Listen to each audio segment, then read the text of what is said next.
Hello everyone. In our second chapter is matter around us pure. We have done elements in pure substances. I told you pure substances are of two types, elements and compounds. So elements we have done already. Today we are doing compounds. What are compounds? Compounds are substances which are composed of two or more elements combined together in fixed ratio by mass.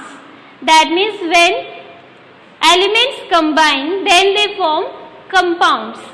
But it is compulsory to be combined in fixed ratio by their mass.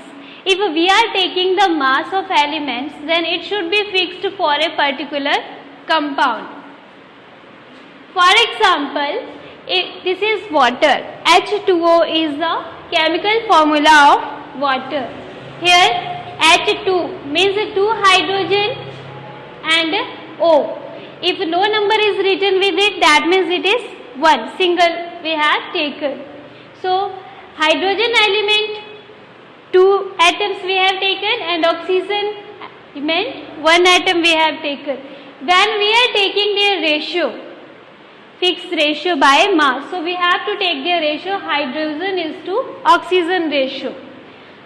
Mass of hydrogen atom, 1 atom is 1. So mass of 2 hydrogen atom becomes 2. That's why I have written it here 2. 1 for hydrogen mass, 1 this, and 16 mass of 1 oxygen atom. So we cut 2 and 16. The ratio comes 1 is to 8. This ratio is for hydrogen is to oxygen. That means in water, ratio of hydrogen and oxygen elements is 1 is to 8.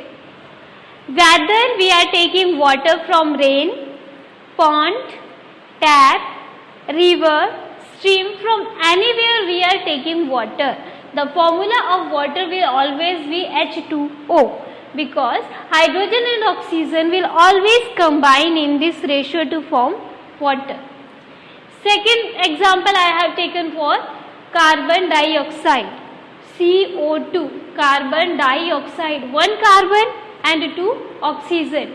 When we are taking ratio of their masses, mass of 1 carbon atom is 12 and mass of 2 oxygen atoms is 2 into 16, that is 32. So ratio becomes 3 is to 8. So carbon dioxide, whether it is formed from respiration process, by burning process, burning of coal, burning of cloth, burning of wood, anything, then its ratio will always be 3 is to 8. Same we can see that if I will take example of CO, this is CO2, carbon dioxide. If I am taking example of CO is carbon monoxide, then what happened? 1 carbon is to 1 oxygen. Mass of 1 carbon is 12 and mass of 1 oxygen is 16. 12 is to 16. So ratio becomes 3 is to 4.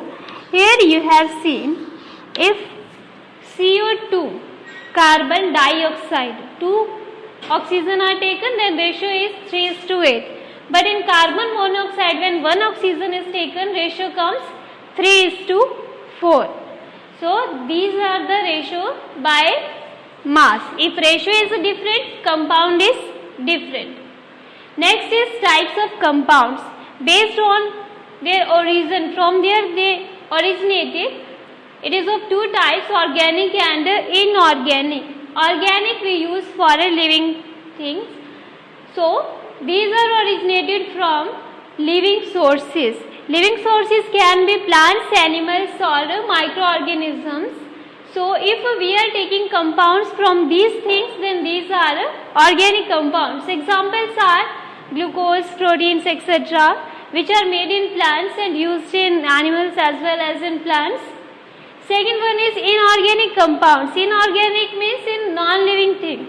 So the compounds originated from non-living sources are called inorganic compounds, and examples are chalk, water, etc. These are made of non-living things.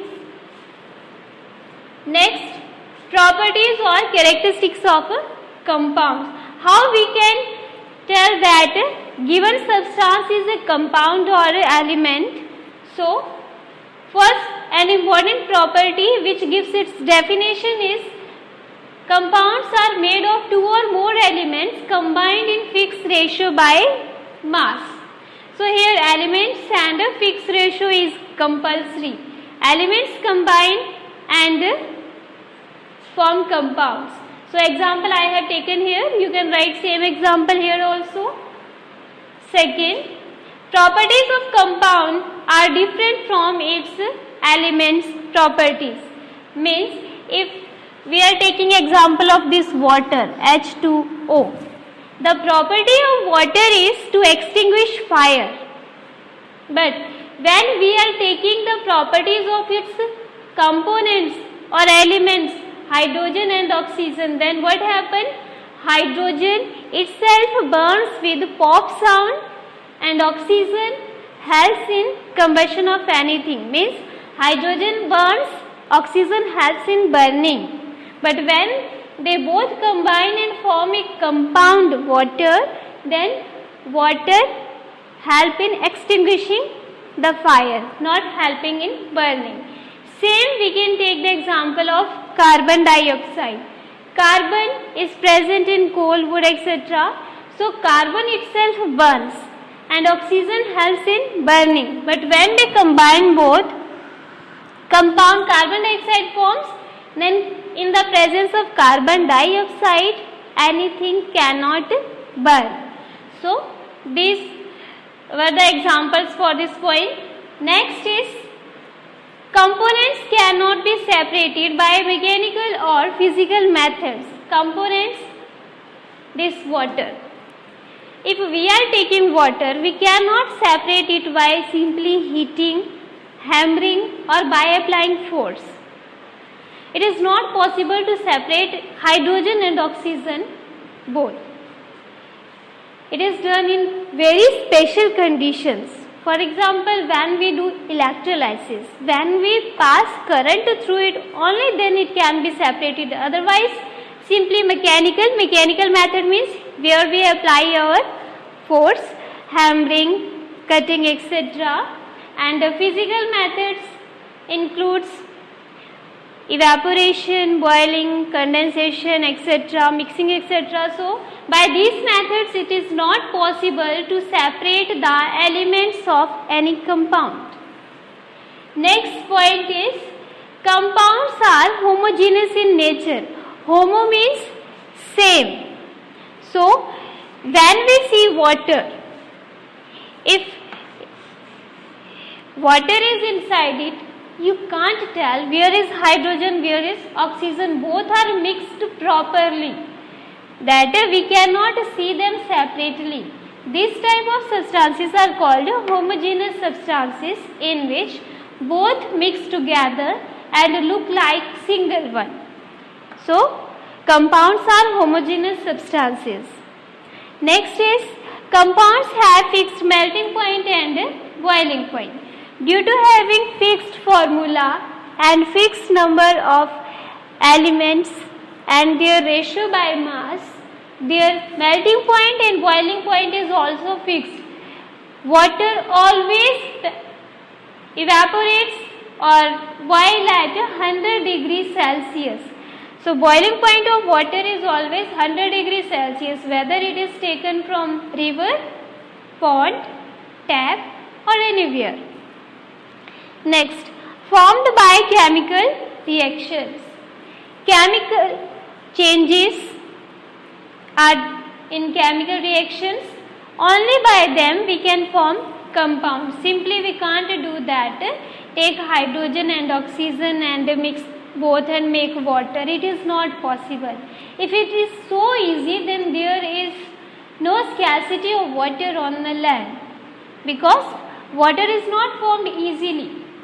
So simply we cannot form the compounds. we need special chemical reactions, and in that chemical reactions we have to give energy or take out energy from it or give special conditions only. So by chemical changes or chemical reactions only compounds can be formed. And the last property is energy changes takes place during its formation. When compounds are formed, then energy changes. It can be given in or it can come out. And this energy changes can be in the form of heat, light or electricity. In case of water, I told you, electricity is passed only then its components separated. Light energy can be there when we burn something, then carbon dioxide gas is formed, carbon monoxide gas is formed, water vapors are formed, all these things are formed, these are compounds.